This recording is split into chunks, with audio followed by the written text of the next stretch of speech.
ಎಲ್ರಿಗೂ ನಮಸ್ಕಾರ ರೀ. ಸಿ ಟಿ ಇ ಟಿದು ನಂದು ಸ್ಕೋರ್ ಬಗ್ಗೆ ಕೇಳತ್ತಿದ್ರಿ ಸರ್. ನಿಮ್ಮದು ಸ್ಕೋರ್ ಎಷ್ಟೆಷ್ಟಾಯಿತು ಪೇಪರ್ ಟೂದು ಮತ್ತು especially Kannada language C D P ಮತ್ತು ಸೋಷಿಯಲ್ ಸೈನ್ಸ್ ಇದು ಕೇಳ್ತಾ ಇದ್ರಿ. ನನ್ನ ಪ್ರಿಪ್ರೇಷನ್ ಬಗ್ಗೆನೂ ಕೂಡ ನಾನು ಸ್ವಲ್ಪ ಇಲ್ಲಿ ಉಲ್ಲೇಖ ಮಾಡ್ತೀನಿ. ಮತ್ತು ಇದು ಫಸ್ಟ್ ಅಟೆಂಪ್ಟ್ ಯಾರ್ದಾಗಿದೆ ಮತ್ತು ನೀವೇನೇನು ತಪ್ಪು ಮಾಡಿರಿ ಅಂತಂದು ಅನ್ನೋದು ನನಗೆ ಗೊತ್ತಿದೆ.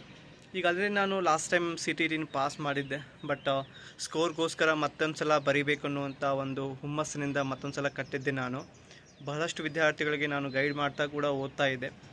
ಈ ಬಾರಿಯ ಒಂದು ಸಿ ಟಿ ಇ ಟಿ ಪರೀಕ್ಷೆ ಎಲ್ರಿಗೂ ಕೂಡ ಬಹಳ ಕಷ್ಟ. ಯಾಕಂದರೆ 150 ನಿಮಿಷದಲ್ಲಿ 150 ಪ್ರಶ್ನೆಗಳನ್ನು ಓದೋದಕ್ಕೆ ಆಗಲ್ಲ. ಅಷ್ಟು ಬರೀ ಪ್ರಶ್ನೆಗಳನ್ನೇ ಓದಲಿಕ್ಕೆ ಜಾಸ್ತಿ ಸಮಯ ಬೇಕು. ಸೊ ನಂದು ಸ್ಕೋರ್ ಬಂದುಬಿಟ್ಟು ಕನ್ನಡ ಲ್ಯಾಂಗ್ವೇಜ್ 1 ಒಳಗಡೆ ನಾನು ಕನ್ನಡ ಲ್ಯಾಂಗ್ವೇಜ್ 1 ಅಂತ ಎಲ್ಲರೂ ಕೂಡ ತೊಗೊಂಡಿರ್ತೀರಿ, ಬಟ್ ನಾನು ಇಂಗ್ಲೀಷ್ ಲ್ಯಾಂಗ್ವೇಜ್ 1 ಅಂತ ತೊಗೊಂಡಿದ್ದೆ. ಅದರಲ್ಲಿ ಏನು ಮತ್ತೆ ವ್ಯತ್ಯಾಸಗಳು ಕಾಣಬರೋದಿಲ್ಲ. ನಾನು ಇಂಗ್ಲೀಷ್ ಲ್ಯಾಂಗ್ವೇಜ್ 1 ಅಂದರೆ ಲ್ಯಾಂಗ್ವೇಜ್ 1 ನಾನು ಇಂಗ್ಲೀಷ್ ತೊಗೊಂಡಿದ್ದೆ. ಅದರಲ್ಲಿ ನಂದು 30ಕ್ಕೆ 23 ಬರ್ತದೆ. ಸೊ ಅಗೇನ್ ನನಗೆ ಮತ್ತು ಲ್ಯಾಂಗ್ವೇಜ್ 2 ಕನ್ನಡ ತೊಗೊಂಡಿದ್ದೆ ನಾನು. ಅದರಲ್ಲಿ ನನಗೆ 30ಕ್ಕೆ 22 ಅಂಕಗಳು ಬರ್ತಾವೆ. ಸೋಷಿಯಲ್ ಸೈನ್ಸ್ ಕೂಡ ಚೆನ್ನಾಗಾಗಿದೆ. 60ಗೆ ನಂದು 40 ಅಂಕಗಳು ಕೂಡ ಜಾಸ್ತಿ ಬರ್ತಾವೆ. ಅಗೇನ್ ನನಗೆ ಮತ್ತು ಅಗೇನ್ ಸಿ ಡಿ ಪಿ ಅಂತ ಬಂದುಬಿಟ್ರೆ ನಂದು ಫೇವ್ರೆಟ್ ಸಬ್ಜೆಕ್ಟ್ ಕೂಡ ಹೌದು. ಇಟ್ ಮೀನ್ಸ್ ಫೇವ್ರೆಟ್ ಟಾಪಿಕ್ ಕೂಡ ಹೌದು. ಅದು ನನಗೆ ಬಂದುಬಿಟ್ಟು ಒಂದು 23 ಸರಿ ಆಗ್ತದೆ. 23ರಿಂದ 26 ಸರಿ ಆಗ್ತವೆ ನನಗೆ. ಒಟ್ಟು ನನಗೆ ನನ್ನ ಒಂದು ಅಂದಾಜು ಪ್ರಕಾರ 105 ಮೇಲೆ ಸ್ಕೋರ್ ಆಗ್ತದೆ. ಇದು ಜಾಸ್ತಿ ಸ್ಕೋರ್ ಅಂತ ನಾನೇನು ಹೇಳ್ತಾ ಇಲ್ಲ, ಬಟ್ ನಾನು ಹೆಂಗೆ ಪ್ರಿಪ್ರೇಷನ್ ಮಾಡಿದೆ ಅದನ್ನೊಂದಿಷ್ಟು ಮಾಹಿತಿಯನ್ನು ನಾನು ನಿಮ್ಗೆ ಹೇಳಲೇಬೇಕಾಗತ್ತೆ. ಮೊದಲೇ ಪಾಯಿಂಟ್ ಏನಂತಂದರೆ ಎಲ್ಲರೂ ಕೂಡ ಓದ್ತಾರೆ, ಈವನ್ ನಾನು ಕೂಡ ಓದ್ತೀನಿ. ಬಟ್ ಓದೋದು ಇಲ್ಲಿ ಮುಖ್ಯ ಆಗೋದಿಲ್ಲ. ಕ್ವಶನ್ ಪೇಪರನ್ನು ನಾನು ಎಷ್ಟು ಬಿಡಿಸ್ತೀವಿ ಅನ್ನೋದು ಮುಖ್ಯ ಆಗುತ್ತೆ. ಯಾಕಂದರೆ which of the following is not true ಅಂತ ಕೇಳಿದಾಗ ಎಷ್ಟೆಲ್ಲ ನಮಗೆ ಸತ್ಯ ಇರ್ತಾವೆ. ಅಂದರೆ ನಾಟ್ ಟ್ರೂ ಅಂತ ಕೇಳಿದ್ರೆ ಒಂದು ನಾಟ್ ಟ್ರೂ ಇರ್ತದೆ, 3 ಏನಿರ್ತದೆ ಪಾಸಿಟಿವ್ ಸ್ಟೇಟ್ಮೆಂಟ್ ಇರ್ತಾವೆ, ಒಂದು ನೆಗೆಟಿವ್ ಸ್ಟೇಟ್ಮೆಂಟನ್ನು ಹುಡುಕ್ಬೇಕು ನಾವು. ಇಂಥ ಸಮಯದಲ್ಲಿ ನಾವು ಕ್ವಶನ್ಸ್ಗಳನ್ನು ಅಟೆಂಡ್ ಮಾಡಿದರೆ ನಮಗೆ ಒಂದು ಐಡಿಯಾ ಬರ್ತದೆ. Which of the following is true ಅಂತ ಕೇಳಿದರೆ ಅಲ್ಲಿ 3 ನೆಗೆಟಿವ್ ಕ್ವಶನ್ಸ್ ಮೀನ್ಸ್ ಸ್ಟೇಟ್ಮೆಂಟ್ ಇರ್ತಾವೆ. ಮತ್ತು ಒಂದಿಷ್ಟು ಸೋಷಿಯಲ್ ಸೈನ್ಸ್ ಕ್ವಶನ್ಸ್ ಹೆಂಗಿದ್ವು ಅಂತಂದರೆ 1-2-3 ಆಯ್ಕೆಗಳಲ್ಲಿ ನಾವು ಬರೀ ಒಂದು ಆಯ್ಕೆಗಳು ಏನಾದ್ರು ತಪ್ಪಂತ ಕಂಡುಹಿಡಿದ್ರೆ ಎಲಿಮಿನೇಷನ್ ಮಾಡೋದ್ರಿಂದ ನಾವು ಆನ್ಸರ್ಸ್ಗಳನ್ನು ಮಾಡ್ಬೋದು. ಸೋಷಿಯಲ್ ಸೈನ್ಸಲ್ಲಿ ಸುಮಾರು ಒಂದು 10ರಿಂದ 11 ಇದ್ವು. ಮತ್ತು ಅಸರ್ಷನ್ ಆ್ಯಂಡ್ ರೀಸನಿಂಗ್ ಕ್ವಶನ್ಸ್ಗಳು ಭಾಳಷ್ಟು ಇದ್ವು. ನಾನು ನೋಡ್ದಂಗೆ ಭಾಳಷ್ಟು ಇದ್ವು.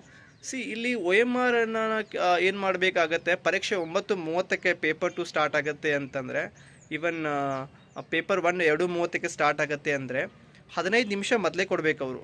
ಪ್ರಶ್ನೆ ಪತ್ರಿಕೆ 15 ನಿಮಿಷ ಮೊದಲೇ ಕೊಡಬೇಕು. ಪ್ರಶ್ನೆ ಪತ್ರಿಕೆ ಒಳಗಡೆ ಒ ಎಮ್ ಆರ್ ಇರ್ತದೆ ಅಂತ ಭಾಳ ವಿದ್ಯಾರ್ಥಿಗಳು ಗೊತ್ತಿಲ್ಲ. ಸೊ ಆ ಒ ಎಮ್ ಆರ್ ತೊಗೊಂಡು ಫಿಲ್ ಮಾಡಬೇಕು. ಅಂದರೆ ಒ ಎಮ್ ಆರ್ ಫಿಲ್ ಮಾಡೋದೇ ಫ್ರಂಟ್ ಆ್ಯಂಡ್ ಬ್ಯಾಕಲ್ಲಿ ನಮಗೆ ಸಾಮಾನ್ಯವಾಗಿ ಫಿಲ್ ಮಾಡೋದಿರ್ತದೆ. ಫ್ರಂಟಲ್ಲಿ ನಮಗೆ ಮಾಹಿತಿ ತುಂಬೋದಿರ್ತದೆ, ಏನು ರಿಜಿಸ್ಟರ್ ನಂಬರ್ ಆಗಿರ್ಬೋದು, ಅಗೇನ್ ಮತ್ತು main question paper booklet number ಆಗಿರ್ಬೋದು. ಅದ್ರ ಜೊತೆಗೆ ಮತ್ತು ಬ್ಯಾಕಲ್ಲಿ ನಾವು ಏನು ಮಾಡೋದಿರ್ತದೆ ಅಂತಂದರೆ ಮಾಹಿತಿಯನ್ನು ತುಂಬೋದಿರ್ತದೆ. ನಮ್ಮ ಹೆಸರು ಬಂದುಬಿಟ್ಟು, ನಮ್ಮ ತಂದೆ ಹೆಸರು ಬಂದುಬಿಟ್ಟು, ಮತ್ತು ಅಗೇನ್ ಮತ್ತು ನಾವು ನಮ್ಮ ರಿಜಿಸ್ಟರ್ ನಂಬರನ್ನು ತುಂಬೋದೆಲ್ಲ ಇರ್ತದೆ. ಸೊ ಹೀಗಾಗಿ ಅದು ಸ್ವಲ್ಪ ಸಮಯ ಆಗೋದ್ರಿಂದ ಬೇಗನೆ ತುಂಬಬೇಕು ಮತ್ತು ಹುಷಾರಾಗಿ ತುಂಬಬೇಕು. ಇದು ಗೊತ್ತಿರಲೇಬೇಕಾಗ್ತದೆ ಅಭ್ಯರ್ಥಿಗಳಿಗೆ. ಮತ್ತು ಹಿಂದೆ ನಾವು ಏನೇನು ತಪ್ಪುಗಳು ಮಾಡ್ತೀವಿ ಅಂತಂದರೆ ಲ್ಯಾಂಗ್ವೇಜ್ 1ನಲ್ಲಿ ಏನು ವಿಷಯಗಳಿರ್ತಾವಲ್ಲ, ಸೊ ಸಾಮಾನ್ಯವಾಗಿ ಲ್ಯಾಂಗ್ವೇಜ್ 1ನಲ್ಲಿ ನೀವು ಮತ್ತು ಏನು ಲ್ಯಾಂಗ್ವೇಜ್ 2ದಲ್ಲಿ ಏನು ಪೆಡಗಾಗಿ ಕ್ವಶನ್ಸ್ ಇರ್ತಾವೆ. ಈಗ ನೀವು ಲ್ಯಾಂಗ್ವೇಜ್ 1 ಕನ್ನಡ ತೊಗೊಂಡಿರಿ, ಅಲ್ಲಿರುವಂಥ ಬೋಧನಾಶಾಸ್ತ್ರ ಪ್ರಶ್ನೆಗಳು ಏನಿರ್ತಾವೆ ಲ್ಯಾಂಗ್ವೇಜ್ 1 ಕನ್ನಡದಲ್ಲಿ, ಅವೇ ಪ್ರಶ್ನೆಗಳು ಇಂಗ್ಲೀಷ್ನಲ್ಲಿ ಇರ್ತಾವೆ ಲ್ಯಾಂಗ್ವೇಜ್ 1 ಒಳಗಡೆ. ಬೋಧನಾಶಾಸ್ತ್ರ ಪ್ರಶ್ನೆಗಳು ಒಂದ್ಸಲ ನೀವು ತೆಗೆದು ನೋಡಿ, ನಿಮಗೆ ಗೊತ್ತಾಗುತ್ತೆ. ಈಗ ಹೆಂಗಾಗುತ್ತೆ ಅಂತಂದರೆ ಆ ಪ್ರಶ್ನೆಗಳು ಏನಾಗಿರ್ತಾವೆ, ಬೋಧನಾಶಾಸ್ತ್ರ ಪ್ರಶ್ನೆಗಳು ಲ್ಯಾಂಗ್ವೇಜ್ 1 ಅನ್ನೋ ಲ್ಯಾಂಗ್ವೇಜ್ 2ದಲ್ಲಿ ನೇರವಾಗಿ ಭಾಷಾಂತರವಾಗಿರ್ತಾವೆ. ಮೂಲವಾಗಿ ಕನ್ನಡದಲ್ಲಿ ನಾವು ಪ್ರಶ್ನೆಗಳನ್ನು ತೆಗೆದಿದ್ದೇ ಆದರೆ ನಮಗೆ ಕಷ್ಟ ಇರೋಂಗಿಲ್ಲ. ಅದು ನಿಯುಕ್ತಿ ಅಂತ ಕೇಳ್ತಾರೆ, ಯಾವುದೋ ಒಂದು ಸಿದ್ಧಾಂತ ಕೇಳ್ತಾರೆ ಅಂತಂದರೆ ಅದು ನಮಗೆ ಅರ್ಥ ಆಗೋದೇ ಇರುವಂಥ ಭಾಷೆಯಲ್ಲಿ ಇದೆ, ಅಂದರೆ ಪದದಲ್ಲಿ ಇದೆ ಅಂತಂದರೆ ಅದು ಭಾಷಾಂತರ ಆಗಿದೆ ಅಂದರ್ಥ. ಪ್ರಶ್ನೆಗಳು ಮೂಲದಲ್ಲಿ ಕನ್ನಡದಲ್ಲಿ ತೆಗೆದಿದ್ರೆ ನಮಗೆ ಅಷ್ಟೊಂದು ಕಷ್ಟ ಆಗ್ತಾ ಇರಲಿಲ್ಲ. ಮತ್ತು ಮತ್ತೊಂದು ವಿಚಾರ ಏನಂತಂದರೆ, ಇಲ್ಲಿ ನಾನು ಮಾಡಿರುವಂಥ ಒಂದು ಉಪಾಯ ಏನಂತಂದರೆ, ಈಗ ಲ್ಯಾಂಗ್ವೇಜ್ 1 ನಾನು ಇಂಗ್ಲೀಷ್ ತೊಗೊಂಡಿದ್ದೆ, ಲ್ಯಾಂಗ್ವೇಜ್ 2 ಕನ್ನಡ ತೊಗೊಂಡಿದ್ದೆ. ಲ್ಯಾಂಗ್ವೇಜ್ 2 ಕನ್ನಡದಲ್ಲಿ ಇರುವಂಥ ಬೋಧನಾಶಾಸ್ತ್ರ ಪ್ರಶ್ನೆಗಳು ಲ್ಯಾಂಗ್ವೇಜ್ 2 ಇಂಗ್ಲೀಷಲ್ಲಿ ಕೂಡ ಇರ್ತಾವೆ. ಅದೇ ಒಂದು ಪ್ರಶ್ನೆ ಸಂಖ್ಯೆಯಿಂದ ಪ್ರಾರಂಭ ಆಗ್ತಾವೆ. ಈಗ 136ರಿಂದ ನನಗೆ ಲ್ಯಾಂಗ್ವೇಜ್ 2 ಪೆಡಗಾಗಿ ಏನು ನಾನು ಲ್ಯಾಂಗ್ವೇಜ್ 2 ಏನು ಕನ್ನಡ ತೊಗೊಂಡಿದ್ದೆಯಲ್ಲ, 136ರಿಂದ 150ರವರೆಗೆ 15 ಪ್ರಶ್ನೆಗಳು ಬೋಧನಾಶಾಸ್ತ್ರಗಳು ಇರ್ತಾವೆ. ಆ 15 ಪ್ರಶ್ನೆಗಳನ್ನು ನಾನು ಏನು ಮಾಡಿದೆ ಅಂತಂದರೆ, ನಾನು ಕನ್ನಡದಲ್ಲಿ ಓದಲಿಲ್ಲ, ಇಂಗ್ಲೀಷ್ನಲ್ಲಿನೇ ಓದಿ ಉತ್ತರ ಹಾಕಿದೆ. ಯಾಕೆಂದರೆ ಕನ್ನಡದಲ್ಲಿ ಓದಿದರೆ ಆ ಪ್ರಶ್ನೆಗಳು ನನಗೆ ಅರ್ಥ ಆಗದೇ ಇರ್ಬೋದು ಅನ್ನುವಂಥ ಒಂದು ಏನು ಇಟ್ಕೊಂಡು, ಸೊ ಹೀಗಾಗಿ ನಾನು ಇಂಗ್ಲೀಷ್ನಲ್ಲಿನೇ ಓದಿದೆ. ಅಫ್ಕೋರ್ಸ್ ನಾನು ಲ್ಯಾಂಗ್ವೇಜ್ ಟು ಕನ್ನಡನೇ, ಬಟ್ ಅದೇ ಪ್ರಶ್ನೆಗಳು ಇಂಗ್ಲೀಷ್ನಲ್ಲಿ ಕೂಡ ಇರ್ತವೆ. ಒಂದೇ ಪ್ರಶ್ನೆಗಳು ಇರ್ತಾವೆ, ಅಲ್ಲೇನು ಮತ್ತೆ ಪ್ರಶ್ನೆಗಳು ಬೇರೆ ಆಗೋದಿಲ್ಲ.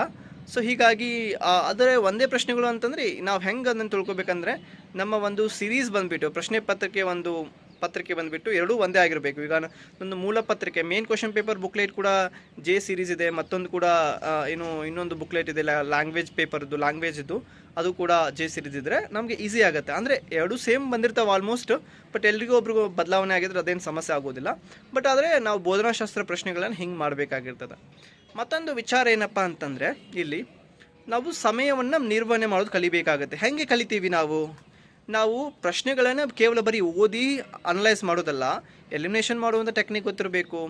ಬೇಗನೆ ಯಾವುದು ಸರಿ ಇದೆ, ಯಾವುದು ತಪ್ಪಿಲ್ಲ ಅನ್ನುವಂಥ ಕೀವರ್ಡ್ಸ್ಗಳು ಗೊತ್ತಿರಬೇಕಾಗ್ತದೆ. ಇಲ್ಲಿ ನಾಟ್ ಅಂತ ಬಂದರೆ 3 ಸರಿ ಇರೋದನ್ನು ಹುಡುಕಿದ್ರೆ ಒಂದು ತಪ್ಪಾಗಿರೋ ಸಿಗ್ತದೆ. ಓನ್ಲಿ ಅನ್ನೋ ಪದ ಏನಾಗ್ತದೆ, ಇಲ್ಲಿ ಕೂಡ ನೆಗೆಟಿವ್ ಆಗ್ತದೆ. ಮೇನ್ಲಿ ಅನ್ನೋ ಪದನೂ ಕೂಡ ಕೆಲವೊಂದು ಸಲ ಆಗ್ತದೆ. ಆಮೇಲೆ ಇದು ಕಂಪಲ್ಸರಿ ಅನ್ನುವಂಥ ಪದ ಆಗಿರ್ಬೋದು. ಸಾಮಾನ್ಯವಾಗಿ ಕೇಳುವಂಥ ವಿಷಯಗಳ ಮೇಲೆ ಪದೇ ಪ್ರಶ್ನೆಗಳು ಬರ್ತಾ ಇದ್ದಾವೆ ವಿನಃ ಯಾವುದೇ ಹೊರಗಿನ ಪ್ರಶ್ನೆಗಳು ಬರ್ತಾ ಇಲ್ಲ. ಅಫ್ಕೋರ್ಸ್ ಪಿಯಾಜೆ, ವೈಗೋಸ್ಕಿ, ಕೋಲ್ಬರ್ಗ್ ಅವ್ರ ಮೇಲೆ ಪ್ರತಿ ವರ್ಷ ಪ್ರಶ್ನೆಗಳು ಬರ್ತಾ ಇದ್ದಾವೆ. ಕನ್ಸ್ಟ್ರಕ್ಟಿವಿಸಮ್ ಮೇಲೆ ಪ್ರತಿ ವರ್ಷ ಪ್ರಶ್ನೆ ಬರ್ತಾ ಇದೆ. ಅಗೇನ್ ಇನ್ಕ್ಲೂಸಿವ್ ಎಜುಕೇಷನ್ ಮೇಲೆ ಪ್ರಶ್ನೆಗಳು ಬರ್ತಾ ಇದ್ದಾವೆ. ಪ್ರೋಗ್ರೆಸಿವ್ ಎಜುಕೇಷನ್ ಮೇಲೆ ಕ್ವಶನ್ ಬರ್ತಾ ಇದೆ. ಅಗೇನ್ ಮತ್ತು ನಾವು top down approach, bottom up approach, ಮತ್ತು ಡೈರೆಕ್ಟ್ ಮೆಥಡ್ ಮತ್ತು ಇಂಡೈರೆಕ್ಟ್ ಮೆಥಡ್ ಮೇಲೆ ಪ್ರಶ್ನೆಗಳು ಬರ್ತಾ ಇದ್ದಾವೆ. ಲೆಕ್ಸಿಕಲ್ ಅಪ್ರೋಚ್ ಮೇಲೆ ಪ್ರಶ್ನೆಗಳು ಬರ್ತಾ ಇದ್ದಾವೆ. ಅಗೇನ್ ಮತ್ತು teacher central method, student centric method, ಅದರ ಮೇಲೆ ಪ್ರಶ್ನೆಗಳು ಬರ್ತಾ ಇದ್ದಾವೆ. ನೋಡಿ, ಹೇಳ್ತಾ ಹೋದರೆ ಹೀಗೆಲ್ಲ ಭಾಳಷ್ಟು ಇದ್ದಾವೆ. ಡಿಡಕ್ಟಿವ್, ಇಂಡಕ್ಟಿವ್ ಮೇಲೆ ಬರ್ತಾ ಇದ್ವು, ಬಟ್ ಈ ವರ್ಷ ಪ್ರಶ್ನೆಗಳು ಬಂದಿಲ್ಲ, ಮತ್ತು ಮುಂದಿನ ವರ್ಷ ಬರ್ಬೋದು. ಮುಖ್ಯವಾಗಿ ನೀವು ಓದಬೇಕಾಗಿರೋದು ಗ್ರೌತ್ ಆ್ಯಂಡ್ ಡೆವಲಪ್ಮೆಂಟ್ ಅನ್ನುವಂಥ ಕಾನ್ಸೆಪ್ಟ್ ಏನಿದೆ, ಅದು ಭಾಳ ಇಂಪಾರ್ಟೆಂಟ್ ಆಗುತ್ತೆ CDPಯಲ್ಲಿ.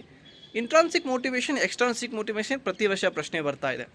ಅಗೇನ್ ನಾವು ಏನು ಹೇಳ್ತೀನಿ ನಿಮಗೆ ಅಂತಂದರೆ, ಪ್ರಶ್ನೆಗಳು ಕೇಳುವಂಥ ವಿಧ ಒಂದೇ, ಕೇಳುವಂಥ ಟಾಪಿಕ್ ಒಂದೇ, ಆದರೆ ಪ್ರಶ್ನೆಗಳು ಮಾತ್ರ ಬದಲಾವಣೆಗಳಿರ್ತವೆ, ಅಂದರೆ ಚೇಂಜ್ ಇರ್ತವೆ.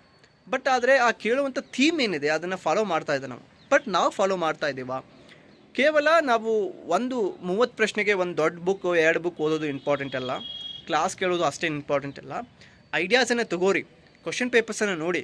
ಕ್ವಶನ್ ಪೇಪರ್ಸಲ್ಲಿ ಪ್ರೀವಿಯಸ್ ಇರುವಂಥ ಕ್ವಶನ್ಸ್ಗಳು ಯಾವ್ಯಾವ ಕಾನ್ಸೆಪ್ಟ್ ಮೇಲೆ ರಿಪೀಟ್ ಆಗಿದ್ದಾವಲ್ಲ, ಆ ಕಾನ್ಸೆಪ್ಟನ್ನು ಗಟ್ಟಿ ಮಾಡ್ತಾ ಹೋಗ್ಬೇಕು ನಾವು. ಈಗ ಮೋಟಿವೇಶನ್ ಮೇಲೆ ಪ್ರಶ್ನೆ ಆಗಿದೆ, ಮೋಟಿವೇಶನ್ ಕಾನ್ಸೆಪ್ಟನ್ನು ಗಟ್ಟಿ ಮಾಡಬೇಕು. ಇನ್ಕ್ಲೂಸಿವ್ ಎಜುಕೇಷನ್ ಮೇಲೆ ಪ್ರಶ್ನೆ ಬಂದಿದೆ, ಅದನ್ನು ಗಟ್ಟಿ ಮಾಡಬೇಕು.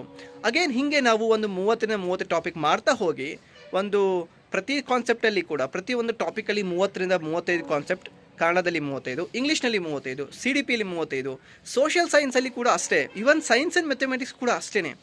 ನಮಗೆ ಅಲ್ಲಿ ಪ್ರಶ್ನೆಗಳು ಓದೋಕ್ಕೆ ಟೈಮ್ ಇರೋಂಗಿಲ್ಲ, ನಾವು ಯಾಕೆ ದೊಡ್ಡ ಪುಸ್ತಕಗಳನ್ನು ಓದಬೇಕು ಅನ್ನೋದು ನಾನು ನಿಮಗೆ ಪ್ರಶ್ನೆ ಕೇಳ್ತೀನಿ.